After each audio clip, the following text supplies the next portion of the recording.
What's up internet, here we go again. Kali ini kita akan membahas alur sebuah film Jepang yang berjudul. Film ini menceritakan tentang seorang guru cantik yang secara tak sengaja terjebak di dalam gudang sekolah selama beberapa hari ketika akan liburan semester cuy. Sekolah pun kosong dan gak ada seorang pun yang dapat membantu mereka. Sampai akhirnya mulai muncul nih perasaan suka di antara keduanya. Dan karena gak ada hiburan, yang mereka lakukan hanyalah bisa berpusreng sepanjang hari. Lantas bagaimanakah cerita selengkapnya? Langsung aja kita masuk ke dalam alur ceritanya.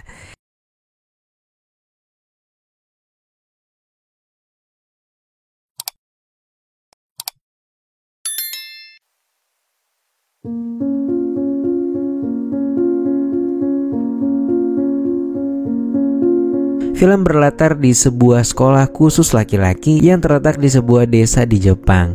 Terlihat seorang siswa bernama Junpei yang tengah sarapan sembari membaca buku.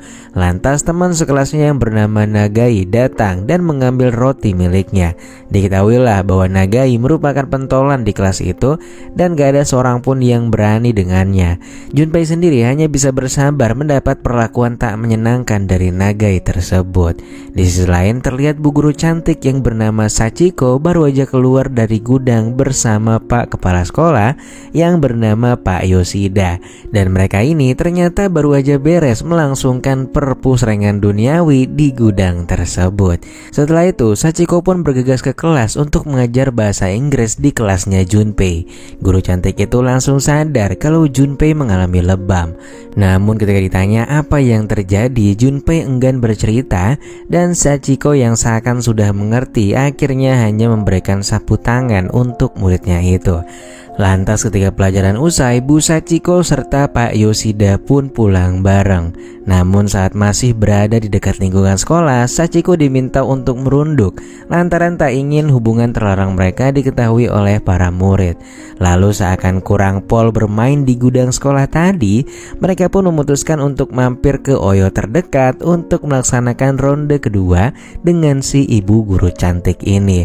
Lantas setelah beres, Pak Yoshida pun mengantarkan Sachiko pulang ke rumah sembari menghubungi sang istri dan cerita kalau ia akan pulang telat lantaran ada pertemuan dengan para guru. Singkat cerita, keesokan harinya Bu Sachiko terlihat tengah memberikan tugas pada para muridnya, yaitu untuk mengarang bebas dan mencatat kegiatan mereka selama liburan musim panas besok. Dan rencananya tugas itu akan diperiksa setelah liburan usai. Lantas setelah memberikan tugas itu, Bu Sachiko pun bergegas ke ruangan guru. Namun ketika akan memasuki pintu, ia tak sengaja mendengar Pak Yoshida yang berencana berlibur dengan keluarga serta anak-anaknya selama liburan musim panas ke luar kota. Sachiko pun cemburu, namun ia tak bisa melakukan apapun karena sadar diri dengan statusnya yang hanya merupakan simpanan. Untuk itu, ia pun memutuskan untuk pergi ke gudang sekolah dan hanya bisa galau meratapi nasibnya yang terbuang hingga ia pun tertidur lelap. Beberapa saat kemudian Junpei yang mulai geram dengan kelakuan Nagai, akhirnya ia pun berani melawan. Walaupun setelah itu Junpei langsung ngibrit dari kelas. Untungnya pemuda itu berhasil lolos setelah terjun melewati pohon. Lantas gak lama kemudian Junpei mendengar sebuah suara dari dalam gudang, samar-samar gitu cuy. Dan ketika dicari nih sumber suaranya, ternyata terdapat Bu Sachiko yang sedang menyeruput perseneling milik Yoshida. Usut punya usut, ternyata Junpei naksir berat dengan Sachiko. Dan tentunya ia pun kesel melihat hal itu. Apesnya lagi ketika akan bergegas pergi, Junpei malah bertemu dengan Nagai dan Nagai pun langsung memberinya bogem mentah. Untungnya sebelum semakin parah, Pak Yoshida pun datang untuk memisahkan mereka. Malam harinya Junpei terlihat tengah makan malam bersama sang ibu. Mereka pun membahas rencana liburan mereka saat musim panas besok lusa. Rencananya mereka akan pergi berkemah di suatu tempat. Namun saat itu Junpei mengatakan kalau ia nggak tertarik dan meminta ibunya untuk berangkat duluan. Lantas hari terakhir sekolah sebelum liburan musim panas pun tiba. Kembali Sachiko mengajar serta mengingatkan mereka akan tugas mengarang bebas menggunakan bahasa Inggris tersebut. Lantas ketika usai, Sachiko pergi seorang diri ke gudang belakang sekolah yang ternyata diikuti pula oleh Junpei. Junpei kemudian melihat dari jendela kalau Sachiko hanya seorang diri dan dalam keadaan tertidur. Saat itulah ia pun memberanikan diri untuk masuk dan duduk di samping Sachiko. Sementara itu Yoshida dihampiri Pak petugas kebersihan sekolah yang memintanya untuk segera pulang karena gerbang akan ia tutup. Namun kala itu Yoshida ternyata tengah menunggu kabar dari Sachiko yang tiba-tiba menghilang, padahal sebelumnya udah janjian mau ke Oyo bareng. Akhirnya karena diteleponin gak diangkat-angkat, Yoshida pun balik duluan.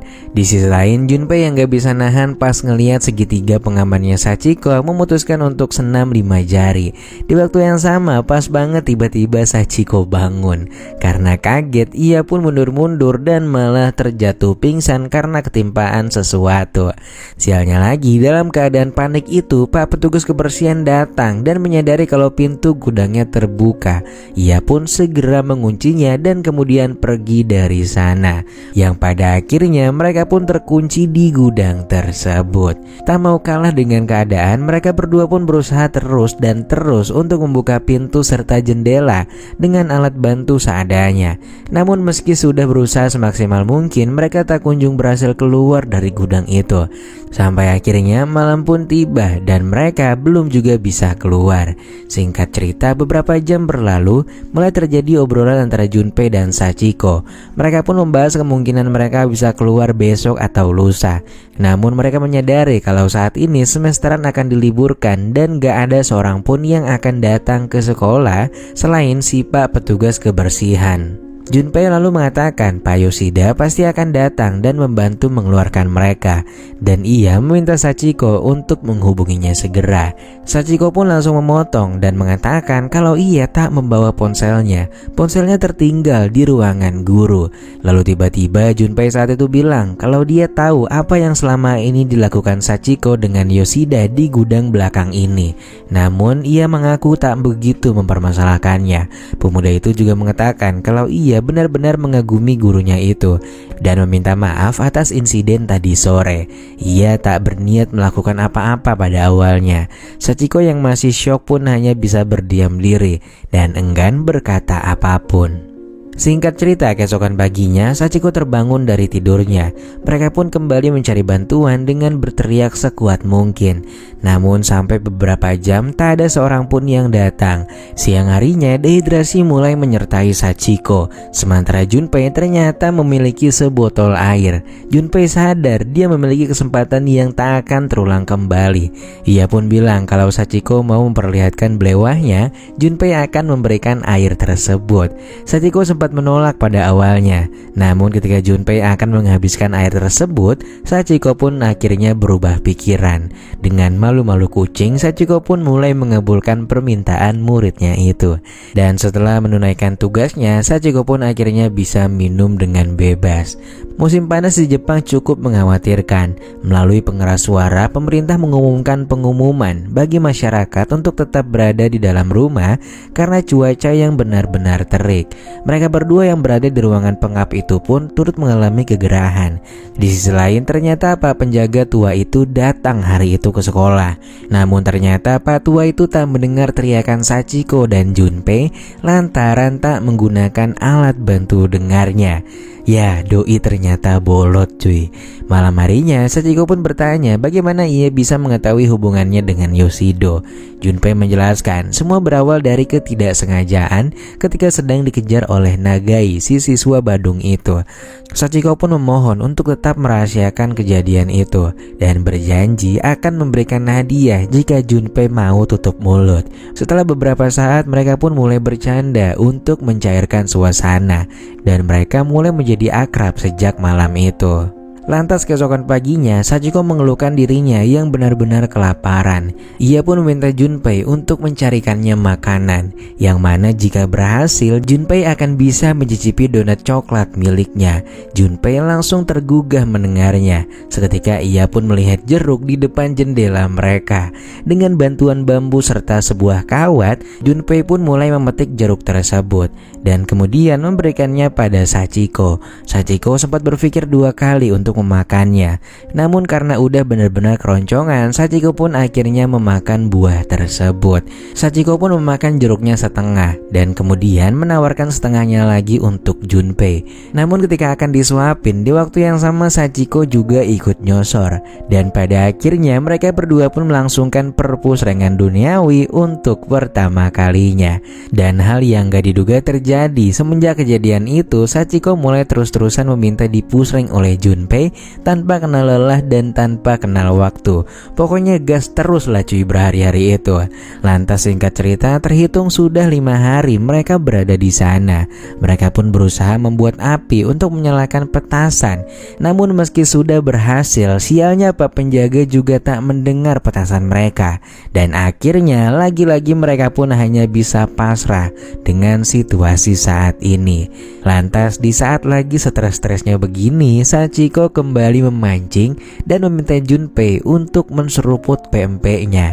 Junpei pun gak bisa menolak karena memang itu adalah mimpinya. Lantas di saat lagi seru-serunya itu, tiba-tiba pintu pun terbuka dan ternyata itu adalah Pak Yoshida yang mendengar petasan beberapa jam yang lalu.